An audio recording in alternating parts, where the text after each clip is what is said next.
Hello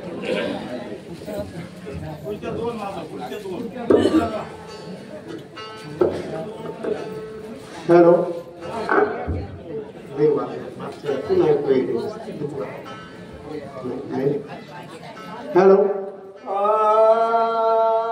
Hare Hare Hare Hare पुंडलिकावड्या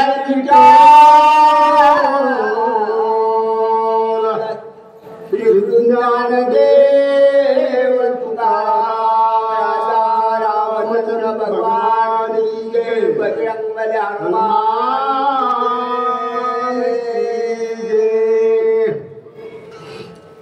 जे कोणी म्हणत प्रेमाची नमन करोनी वेजेची सांगावया रामकृष्णाची प्रेम कपीची अनिवार्य श्रीराम जय राम जय जय राम कृष्ण देखो निमरत प्रेमाची नमन करोनी वेगेची सांगावया रामकथेची प्रेम कथेची अनिवार्य मस्तक हे पायावरी सर्व माझ्या वारकरी संतांच्या असो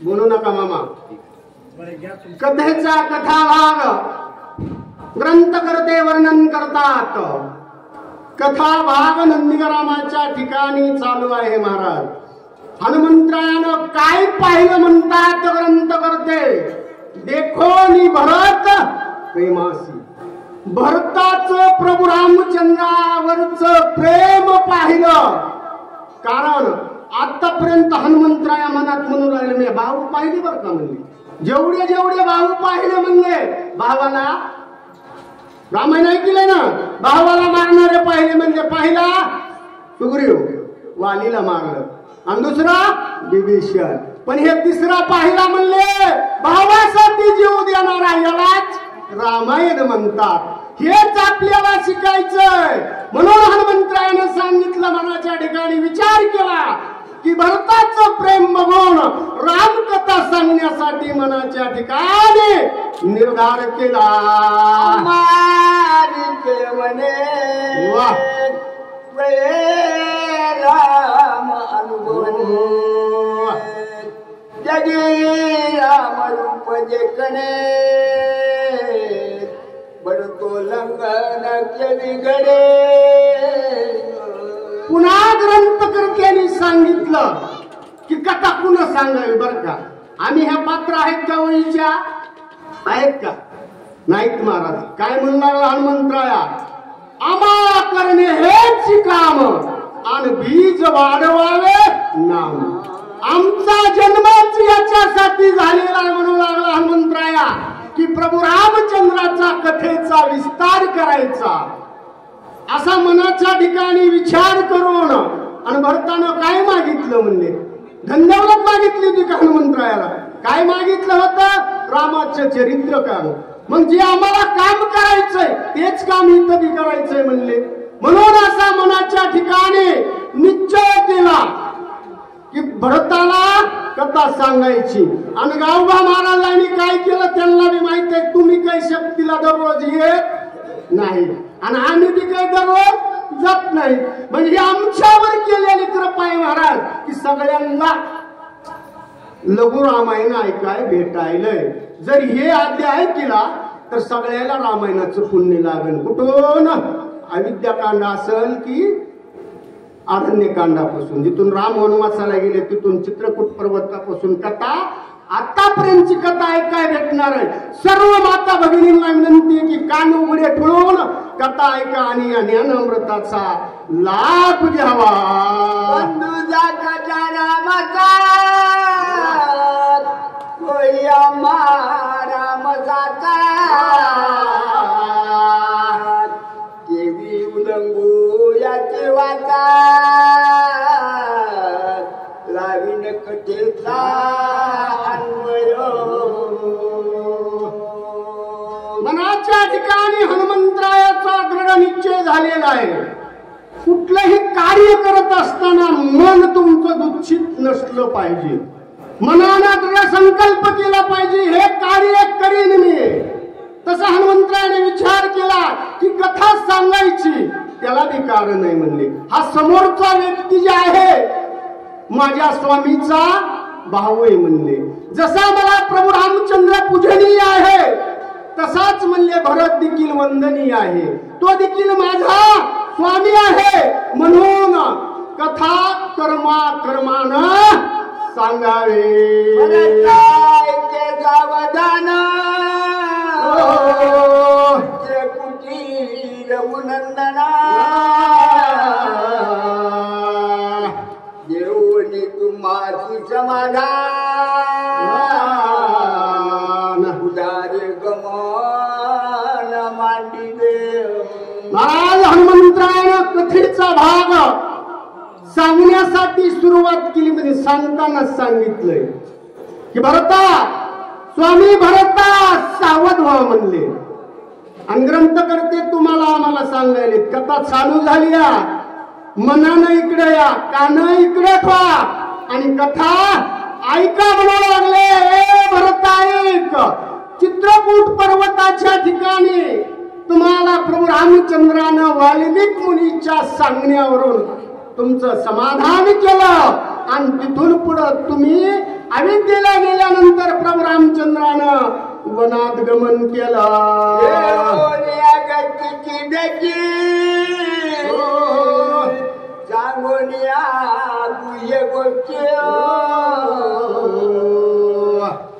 बंगरूची जगजाची उठाउठी उद्धरीला. स्वामी भरता सावध होऊन ऐका कथेचा कथा भाग. तुम्हाला चित्रकूटाहून वापस लावला आणि प्रभू रामचंद्र दंडकारण्याच्या वनामध्ये गेले. त्रिकाळ ज्ञानी अगस्त्य मुनीची भेट घेतली. भविष्याचं गुह्य ज्ञान घेतलं त्यांच्याकडून आणि पुढे जाऊन शर्मंग रुचीचा उठाउठी उद्धार केला.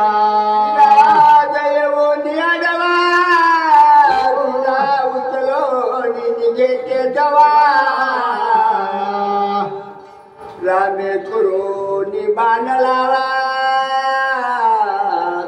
महाभाऊ मारिला.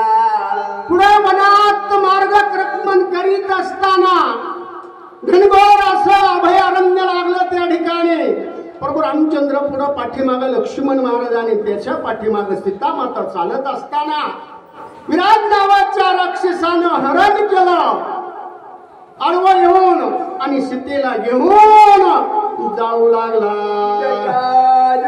चक्क पडले पंचवटी मनोरम रचले राखण ठेविले.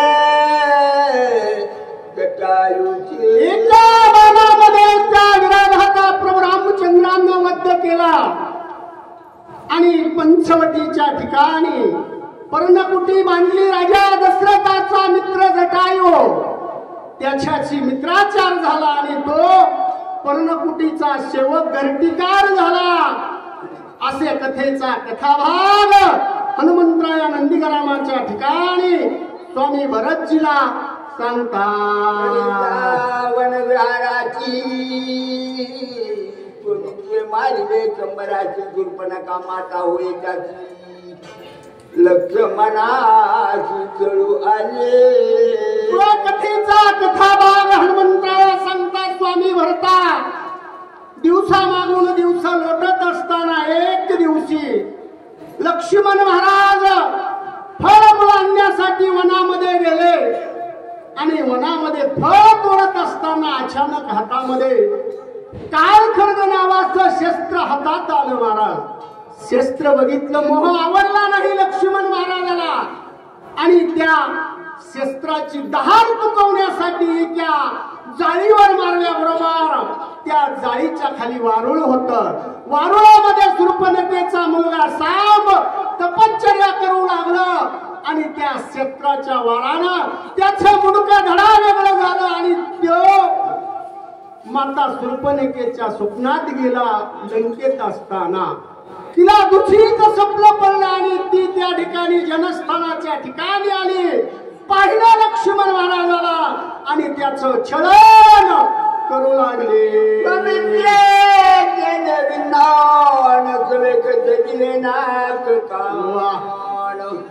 खरं तुझे ना चरण राम लक्ष्मण मारावळा. दररोज रामायणाला जाणारलाच काय त्या वया किती वयामध्ये रस भरलेला आहे, भावार्थ आहे. कसं छळन केलं, कसं प्रभू रामचंद्रानं आज्ञा केली महाराज. ज्यावेळेस प्रभू रामचंद्राची आज्ञा झाली महाराज, असंच नाही तिचं नाक कान कापलं बरं का. ज्या वेळेस प्रभू रामचंद्राने आज्ञा दिली लक्ष्मणा ही राक्षसनी आहे म्हणले, पण स्त्री आहे, पुरुषानं स्त्रीची हत्या करू नये म्हणून या ठिकाणी ती छळन करायला ती मग तिला शिक्षा बी दिलीच पाहिजे. म्हणून प्रभू रामचंद्राच्या आदेशावरून लक्ष्मणानं शूर्पणखेचं नाक आणि कान कापलं आणि ती जनस्थान नावाच्या नगरात तिचे भाऊ त्रिशिराखर दुष्यन यांना गरानं घेऊन गेले.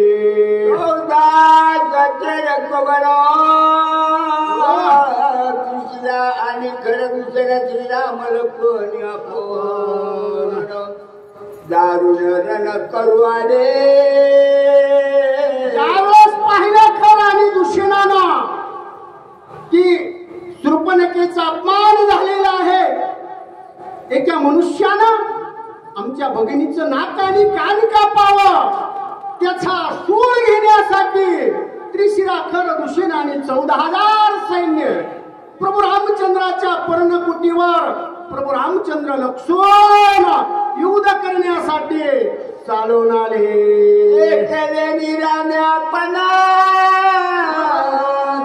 मारी देन लागता क्षण मुक्त करोनी जनस्थान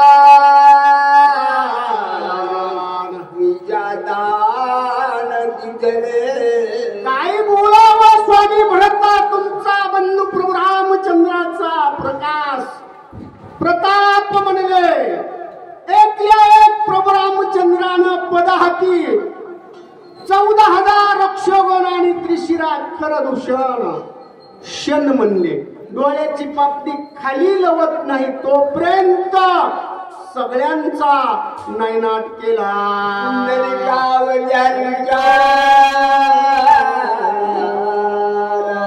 श्री ज्ञानदेव तुकाराम राजा रामचंद्र भगवान की जय. वाचन करण्यासाठी लोकदास म्हणजे हळम आणि सांगण्यासाठी वैजनाथसाठी कुसळवाडी. यानंतर केशरबाई चहा प्यायला गेल्यात, या लवकर.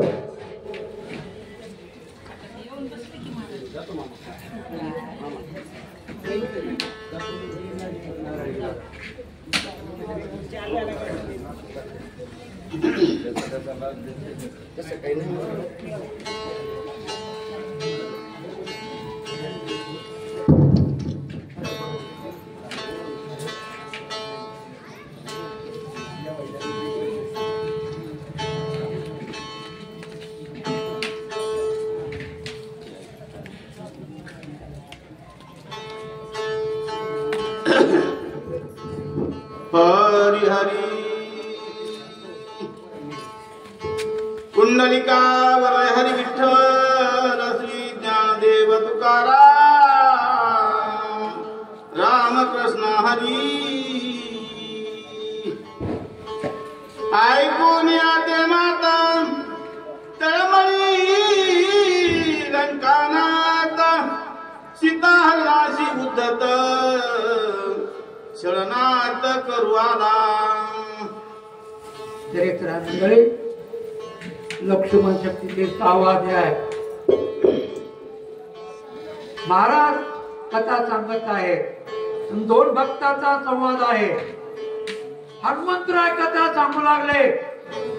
भरतजी ऐका म्हणले. तळमळ करू लागला रावण. कशासाठी? सीता घेऊन जाण्यासाठी. आणखी काय करतात पुढे ऐका म्हणले.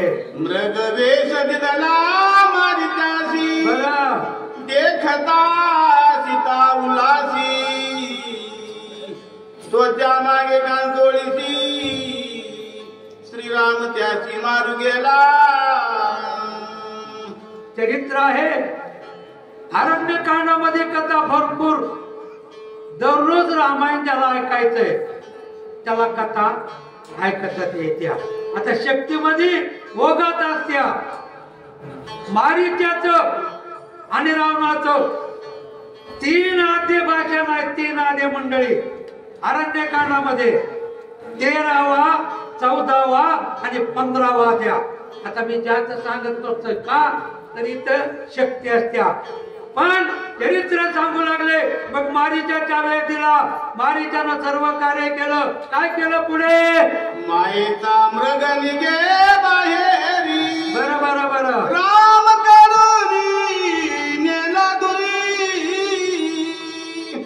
जटायू चरू गेला वनांतरी सीता सुंदरी एकरी. मायाचा मृग निघे. मला सांगा आपण सर्व राहणार ऐकतो. हरण सोन्याचं होत का सोन्याचं दिसलं. सोन्याचं दिसलं. सोन्याचं पण चरित्र आहे. जटाऊ चरा गेल्यावर